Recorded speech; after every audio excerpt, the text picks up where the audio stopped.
मेरा नाम अकरम है तो खुद रेहड़ी चलाना।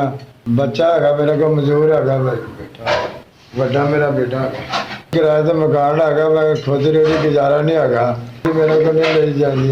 राशन पानी की भी गुजारिश कोई हैगी, खुद मजदूर है तो दवाई ले नहीं जाती, राशन भी नहीं लिया जाता। उत्तर हो गया इन्नी बड़ी दवाई हैगी तो मैं नहीं ला सकता।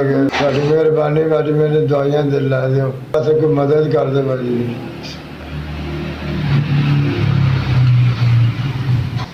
अखा का ऑपरेशन कराना सी, भाजी दौड़ा नजर नहीं आता।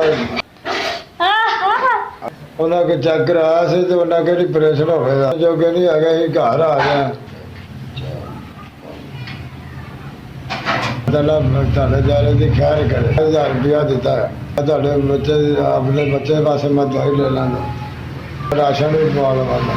इनकी बड़ी मदद की कर्म वाला, बिस्मिल्लाह गरीबा की मदद करते रहो कर्म वाले। बहुत शुक्रिया, ज्यादा देवे तंदुरुस्ती का सेहतमंद देवे।